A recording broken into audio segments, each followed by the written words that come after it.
Good morning, dear students. Today, let us know something about demonetization and its impact. మనము offline classes చదువుకున్నప్పుడు 4th యూనిట్లో ఉన్నామమ్మా. ఆ 4th యూనిట్లో social factors, social justice, stake holders interest ఇట్లాంటి concepts అన్నీ అయిపోయావి. ఇప్పుడు మనం ఎకనామిక్ ఫ్యాక్టర్స్ చదువుకున్నాము. ఆ ఎకనామిక్ ఫ్యాక్టర్స్లో భాగంగా demonetization and its impact on the economy చదువుకున్నాం అన్నమాట. మనందరం కూడా చాలాసార్లు చెప్పుకుంటూ ఉన్నాం మన రెగ్యులర్ క్లాసెస్లో. అదేంటంటే business is very much influenced by its environment, or rather we can say business and its environment are very much inseparable. అంటే విడదీయలేమన్నమాట. రెండు కూడా చాలా క్లోజ్ ఇంటర్ రిలేషన్, మ్యూచువల్ రిలేషన్షిప్ని కూడా కలిగి ఉంటాయి. సో ఒక పెద్ద చర్య డిమానిటైజేషన్ లాంటిది తీసుకున్నప్పుడు అది ఆర్థిక వ్యవస్థని ఏ రకంగా ప్రభావితం చేస్తుంది, వ్యాపారాన్ని ఏ రకంగా ప్రభావితం చేస్తుంది, ఏ ఉద్దేశంతో డిమానిటైజేషన్ అనేది ఇంట్రడ్యూస్ చేయబడింది అనేది మనం ఈరోజు పాఠంలో చదువుకున్నాం. ఫస్ట్ డిమానిటైజేషన్ అంటే ఏంటో తెలుసుకున్నాం. Demonetization is the act of stripping a currency unit of its status as legal tender. So ఈ లీగల్ టెండర్ అంటే అధికారికంగా చలామణిలో ఉండినటువంటి ద్రవ్యము అన్నమాట. మనీ అంటే మనకి డెఫినేషన్ తెలుసు. Money is anything that is accepted by all people in return for goods and services without denying the payment. మనకు తెలుసు అన్నమాట. డినై చేయటం అంటే కాదంటాం. మనం ఏ రకరకాల మోడ్స్ ఆఫ్ పేమెంట్ ఉంటాయి. వాటిల్లో కొంతమంది ఒప్పుకోకపోవచ్చు, యాక్సెప్ట్ చేయకపోవచ్చు. కానీ మనీని ఇస్తే మాత్రం nobody says no to that. So that's the meaning of the legal tender of a country. The large purpose of demonetization was to move India from a tax non-compliant society to compliant society. As a result of demonetization, savings are increased. So దీని వెనుకున్నటువంటి పెద్ద ఉద్దేశం ఏంటంటే non compliance, not willing to pay taxes, not coming forward to pay taxes, not coming under this tax net like that. ఆ non compliance నుంచి చట్టబద్ధంగా విధించబడినటువంటి పన్నులన్నీ కూడా వ్యాపార వర్గాల వారు చెల్లించేటట్లు చేయటమే ఈ డిమానిటైజేషన్ యొక్క ఉద్దేశం అన్నమాట. ఈ డిమానిటైజేషన్ మూలంగా సేవింగ్స్ పెరుగుతూ ఉంటాయి. Because people they don't keep cash at their disposal. With currency demonetization, money moves from people to banks and other financial institutions. Demonetization మూలంగా ఈ కరెన్సీ అంతా కూడా చలమణిలో ఉండినటువంటి ద్రవ్యము ప్రజల నుంచి బ్యాంక్స్కి మరి ఇతర ఆర్థిక సంస్థలకి చేరుతూ ఉంటుంది. Thus there is a better circulation of money. చక్కటి ద్రవ్య చలామణికి దోహదం చేస్తుందన్నమాట ఈ చర్య. On 8th November 2016, Indian banks were demonetized. Demonetization was initiated with a wide array of motives like stripping the Indian economy of its black money. ముఖ్యమైన ఉద్దేశం demonetise చేయటంలో బ్లాక్ మనీని బయటికి తీసుకురావటం అన్నమాట. Push people to pay taxes, ప్రజలందరూ పన్నులు చెల్లించేలాగా చేయటము. For the unaccounted file of cash, ఎప్పుడైతే మన దగ్గర ఉండినటువంటి ద్రవ్యం చలామణిని కోల్పోతుందో దాన్ని మరలా చలామణిలోకి తెచ్చుకోవాలంటే బ్యాంకులు కానీ ఇతర ఆర్థిక సంస్థలకు కానీ ఇచ్చేసి తరువాత కొత్తగా ఇంట్రడ్యూస్ చేయబడినటువంటి ద్రవ్యాన్ని మనం తీసుకోవాలి. ఇలా చేయాలంటే మన దగ్గర ఉన్న ద్రవ్యం మొత్తానికి కూడా లెక్క చెప్పటము, ట్యాక్సులు చెల్లించటము తప్పనిసరిగా చేయాలన్నమాట. అట్లాగే మరొక మోటివ్ ఏంటంటే కర్బ్ టెర్రరిజం. ఈ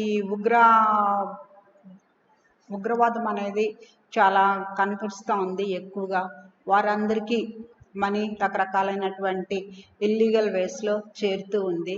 దాన్ని ఆ ఉగ్రవాదులకి ద్రవ్యం చేరటాన్ని నియంత్రించడం, పూర్తిగా ఆపివేయటం కూడా ప్రధానమైనటువంటి ఉద్దేశం అన్నమాట. Promote the digital India movement. Next important thing is that making all transactions digital. ఇది వరకు ప్రతి పనికి కూడా మనం క్యాష్ని ఇస్తూ ఉండేవాళ్ళం. కానీ డిమానిటైజేషన్ వచ్చిన దగ్గర నుంచి మెల్లమెల్లగా భారత ఆర్థిక వ్యవస్థలో మనలాంటి వినియోగదారులు అందరము కూడా డిజిటల్ ట్రాన్సాక్షన్స్ వైపు మొగ్గు చూపిస్తున్నాము. ఇప్పుడు మీరు మీ కాలేజీ ఫీజులు ఇతర చెల్లింపులన్నీ కూడా ఎక్కువ భాగం డిజిటల్ మోడ్లో చేస్తూ ఉన్నారు. అట్లాగే ప్రతి చిన్న ట్రాన్సాక్షన్ కూడా మనం డిజిటల్ పద్ధతిని ఎంచుకుంటున్నాం. మనందరికీ కూడా తెలుసు, all of us we make use of Google Pay and PhonePe like that, and the NEFT transfers are also being done. So now let's know the impact of demonetization on Indian economy. It leads to cash shortages in the country, which proves detrimental to a number of small business, agriculture and transportation. ఎప్పుడైతే ద్రవ్యం అంతా కూడా withdraw చేయబడిందో market నుంచి, ఆ ద్రవ్య సరఫరా తిరిగి మరలా పూర్వపు స్థాయికి రావడానికి కొంత సమయం పడుతుంది. ఈ గ్యాప్లో చాలా ఇబ్బందులు అనేవి ఎదుర్కోవాల్సి వస్తుంది. అది detrimental to a number of activities. Detrimental అంటే ఆటంకపరిచేది, స్లో డౌన్ చేసేదిగా ఉంటుంది అనమాట. ఫర్ ఎగ్జాంపుల్, చిన్న వ్యాపారాలు చూసుకునే వారికి, వ్యవసాయ రంగంలో వారికి, రవాణా రంగంలో వారికి. The RBI annual report shows that almost all the banned banknotes or got back to that banks or returned to the banks to the extent of 99.3%. రద్దు చేయబడినటువంటి కరెన్సీ మొత్తం కూడా సుమారుగా మొత్తం అంటే 99.3% వరకు కూడా తిరిగి బ్యాంకులకు చేరుకున్నాయి. అదే ప్రధానమైనటువంటి ఉద్దేశం అన్నమాట. ప్రధానమైన ఉద్దేశం ఫుల్ఫిల్ అయ్యింది, నెరవేరిందని అనుకోవచ్చు. So that sudden decision had a twofold impact on the Indian economy. ఇట్లా చాలా అప్పటికప్పుడు తీసుకున్నటువంటి డిమానిటైజేషన్ అనే నిర్ణయం రెండు రకాల ప్రభావాన్ని ఆర్థిక వ్యవస్థ మీద చూపించింది. ఆ ఫస్ట్ వన్ వచ్చేసి an aggregate demand shock by reducing the supply of money, and an aggregate supply shock by constraining availability of cash. First, let us know about this aggregate demand shock. Because demand will be reduced because of this shortage of currency in the economy, and an aggregate supply shock.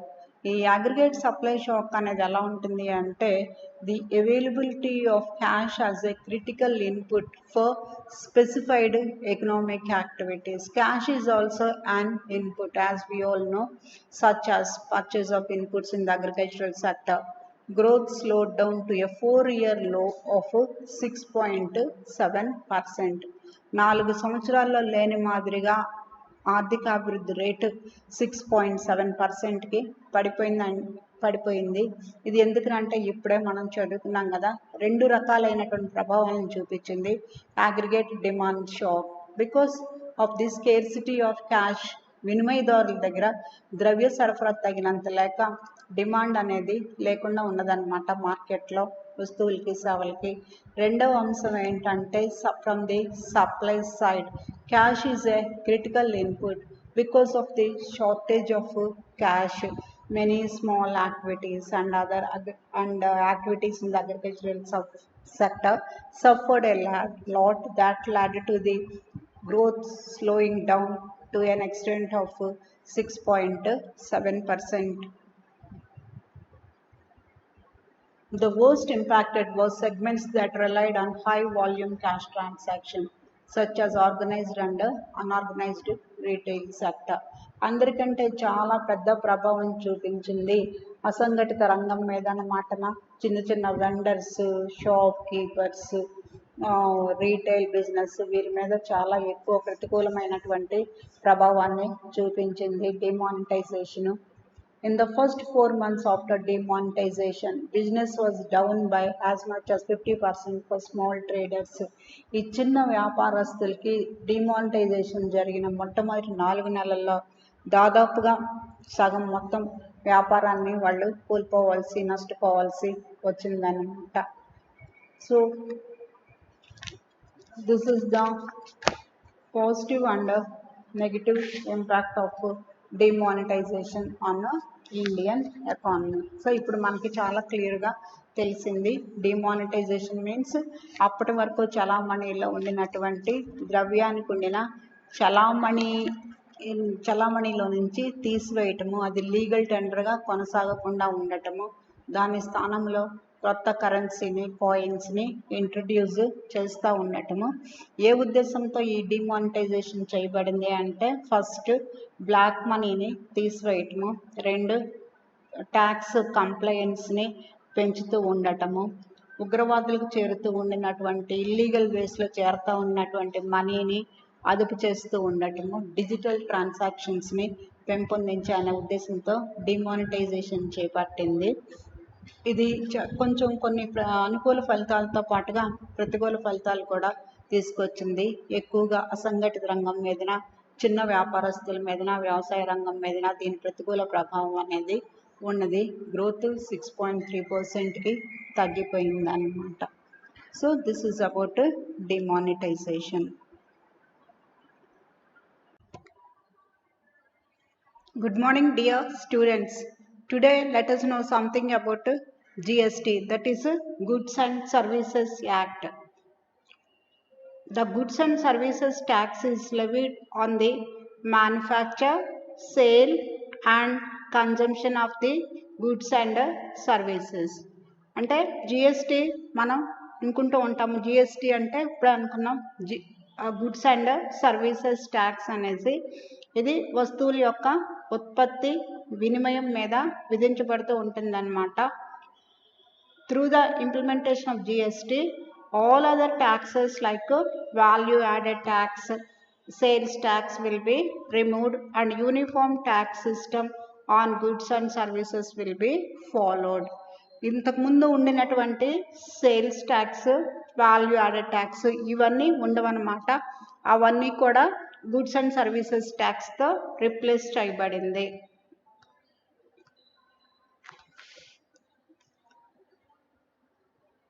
GST is expected to significantly ease double taxation and make taxation overall easy for the industries. GST will be easier to administer because of its transparent character. జిఎస్టీని introduce చేయటంలో ముఖ్యమైన ఉద్దేశం పారదర్శకతని తీసుకురావటం అన్నమాట. పారదర్శకత అంటే మనం tax ఏం కడుతున్నాము, ఎంత కడుతున్నాము, ఏ రకమైన ట్యాక్స్ కడుతున్నాము అనేది కన్స్యూమర్కి ఒక అవగాహన అనేది ఉండాలి. అట్లాగే ప్రొడ్యూసర్ కూడా అవగాహన ఉండాలన్నమాట. సో కాంప్లికేటెడ్ సిస్టమ్ పోయేసరికి, కాంప్లికేటెడ్ అంటే టూ మెనీ ట్యాక్సెస్, ఈ కాంప్లికేటెడ్ సిస్టమ్ పోయేసరికి జిఎస్టీ చాలా సులువుగా అందరికీ అర్థమవుతూ ఉంటుంది. ఇక్కడ డబుల్ ట్యాక్సేషన్ అనేటటువంటి ఇబ్బంది నుంచి కూడా మ్యానుఫ్యాక్చరర్స్ రక్షించబడుతూ ఉంటారన్నమాట. There are 5 slabs in GST system. Tax exemption slab of 5%, slab of 12%, slab of 18% and a slab of 28%. The government has decided to exempt certain goods from the GST tax to reduce the average taxpayer burden. Everyday items like fruits, vegetables, bread, flour, newspaper, eggs, milk, etc. are exempted from this taxes. అంటే ప్రభుత్వము నిత్యావసరాలైనటువంటి వస్తువుల్ని ఈ GST పరిధి నుంచి మినహాయించిందనమాట. అవి fruits, vegetables, bread, floor ఇలాంటివి. So now let us know the impact on the Indian economy. This is one of the revolutionary steps taken up by the government. Let us know its impact on the Indian economy. Simplification of the tax structure. అంటే ఈ complex structure నుంచి చాలా simple structure వైపు మారిపోయింది. We don't have to deal with too many taxes. Reduces the tax burden on producers and faster growth through more production. So ఈ tax burden తగ్గేసరికి producers అందరికీ కూడా మ్యానుఫ్యాక్చరర్స్కి ఒక ఇన్సెంటివ్ లాగా ఉంటుంది అనమాట. ఇన్సెంటివ్ అంటే మనందరికీ కూడా తెలుసు, ఒక ప్రోత్సాహంగా ఉంటుంది. Producers will come forward to invest more of their money when there is less of tax burden. ఎప్పుడైతే పన్ను భారం అనేది తగ్గుతుందో అప్పుడు ఉత్పత్తిదారులందరూ కూడా భిన్నమైన మ్యానుఫ్యాక్చరింగ్ యాక్టివిటీస్లో పెట్టుబడులు పెడతానికి ముందుకు వస్తారనమాట. అప్పుడు ప్రొడక్షన్ పెరుగుతుంది, తద్వారా జాతీయ ఆదాయం పెరగటానికి, వనరుల యొక్క ఉపయోగించుకోవటానికి, ఉపాధి కల్పనకి కూడా దోహదం చేస్తుంది. The current taxation structure pumped with myriad tax clauses prevents manufacturers from producing to their optimum capacity. Too many taxes and too many clauses. It's acting as a sort of demotivating factor on the manufacturers. అంటే చాలా రకాలైనటువంటి పనులు, వాటిలో మరి clauses and sub clauses అన్నీ కూడా ఒక నిరుత్సాహపరిచే అంశంగా ఉన్నది మ్యానుఫ్యాక్చరర్స్ పెట్టుబడులు పెడతాం మీదన. ఎప్పుడైతే జిఎస్టీ ఇంట్రడ్యూస్ చేయబడిందో అప్పుడు మ్యానుఫ్యాక్చరర్స్ పెట్టుబడులతో ముందుకు వస్తారు. అలాగే వాళ్ళు చాలా ఆప్టిమం స్థాయిలో చేయగలిగినంత స్థాయిలో ప్రొడక్షన్ని చేస్తూ ఉంటారన్నమాట. And the manufacturers are also given tax credit. Enhanced pan-India operations. Pan-India operations ante across the states annamata. Across the states ఈ జిఎస్టీ ఇంట్రడ్యూస్ చేయటం మూలంగా వస్తువుల యొక్క రవాణా, మ్యానుఫ్యాక్చరింగ్ యాక్టివిటీ అవన్నీ కూడా చాలా వరకు ఇంప్రూవ్ అవుతాయి. Since there are no barriers. Different tax barriers such as checkposts and toll plazas lead to wastage of unpreserved items being transported.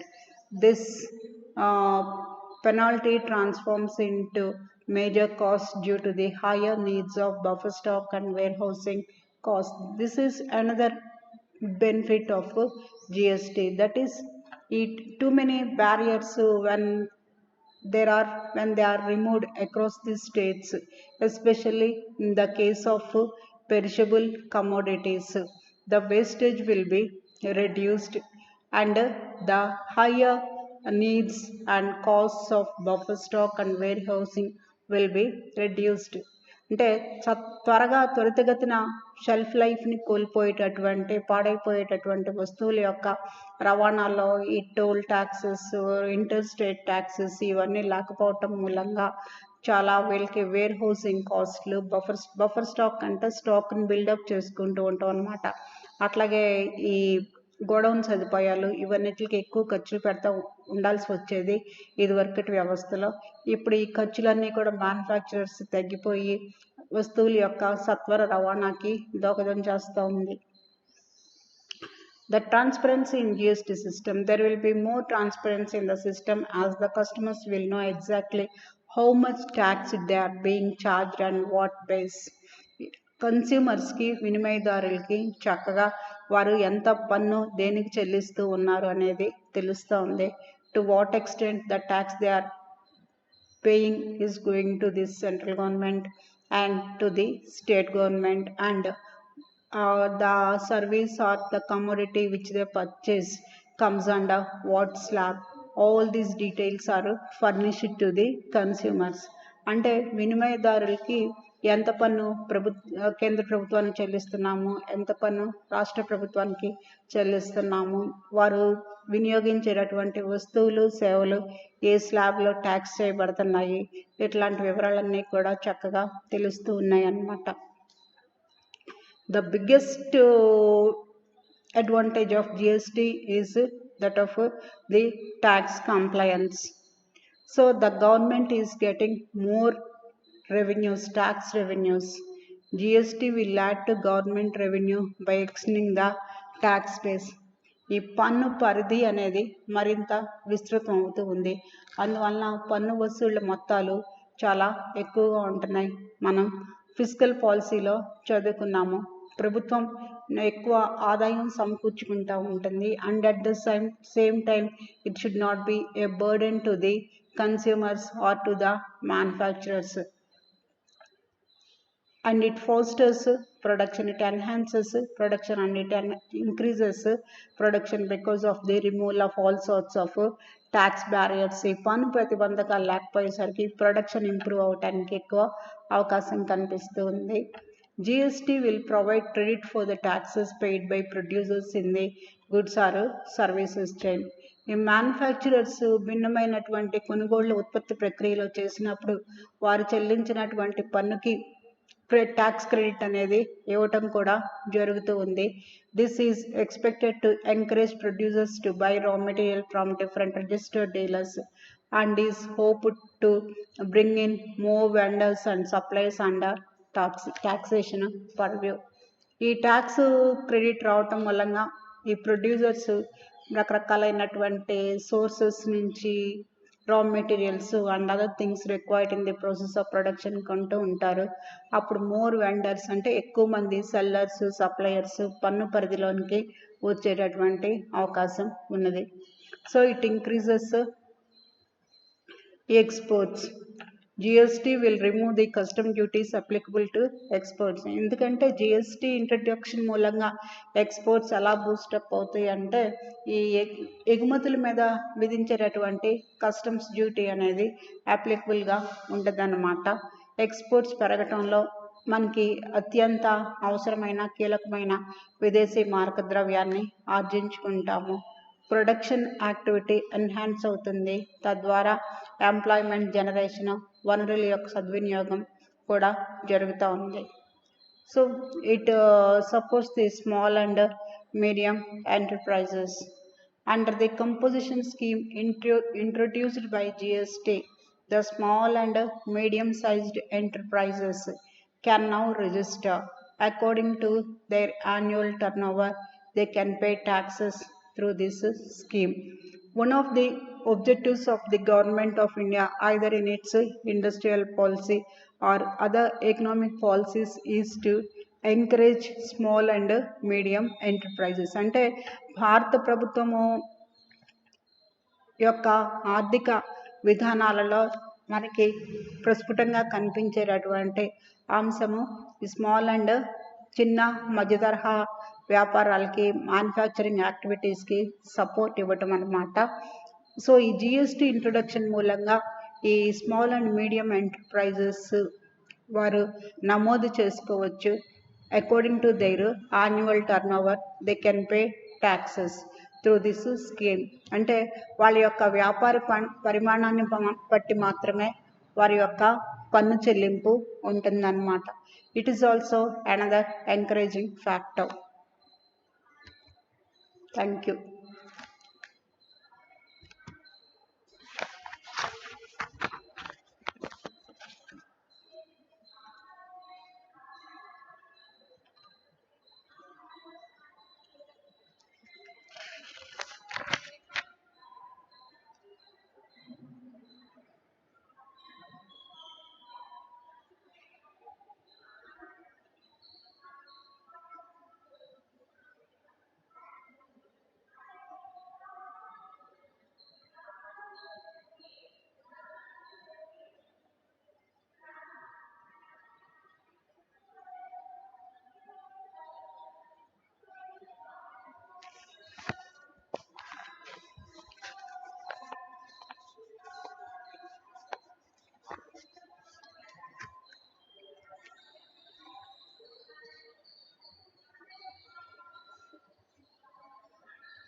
Now let us know the objectives of GST in detail.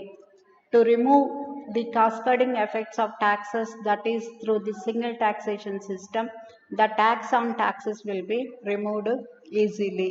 అంటే ఈ double taxation అనే సమస్య తగ్గిపోతుంది అనమాట. That is tax on taxes because the sales tax and the VAT are removed. The second objective is to reduce the tax evasion and corruption. భారతదేశంలో పన్ను వసూళ్లు తక్కువగా ఉండటానికి కారణం పన్ను ఎగవేత అన్నమాట. సో తప్పనిసరిగా జిఎస్టీ ఇంట్రడ్యూస్ చేసిన తర్వాత ప్రతి వినియోగదారుడు ప్రతి ఉత్పత్తిదారుడు కూడా పన్ను పరిధిలోకి వస్తున్నారు. దీని ద్వారా ఈ అండర్ ఇన్వాయిసింగ్ లాంటి సమస్యలు, కరప్షన్ ఇవన్నీ కూడా తగ్గిపోవడానికి అవకాశం ఉన్నది. The next point is to bring about the consumption based tax instead of manufacturing. అంటే ఇక్కడ ప్రతి వస్తువు కూడా when it reaches the final consumer then only it is taxed. It may be set as consumption oriented tax than rather than a manufacturing oriented tax అన్నమాట. అంటే వినిమయం దశలో మాత్రమే పన్ను అనేది విధించబడుతూ ఉంది. To absorb various indirect taxes and to bring a single system of taxation. అన్ని indirect ట్యాక్సెస్ని integrate చేసి ఒకే పన్ను జిఎస్టీలోకి తీసుకువచ్చారు. To remove the prices of goods by having a uniform system of taxation over the country.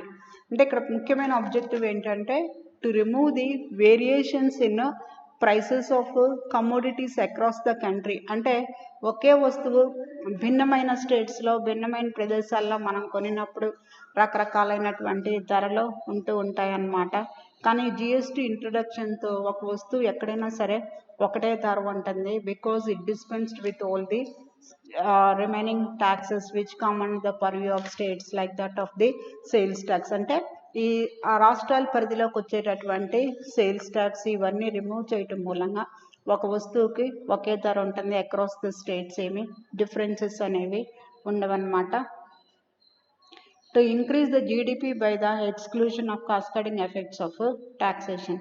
So వీటన్నిటి మూలంగా కూడా ఈ నెగిటివ్ ఎఫెక్ట్ ఆఫ్ టాక్సేషన్ లేకోకుండా జీడిపి గ్రాస్ డొమెస్టిక్ ప్రోడక్ట్ని పెంచుకుంటాం అనేది మన ముఖ్యమైనటువంటి ఉద్దేశం. సో ఇక్కడ మనం ఎలా కనెక్ట్ చేసుకోవాలి జిఎస్టీ అండ్ ది బిజినెస్.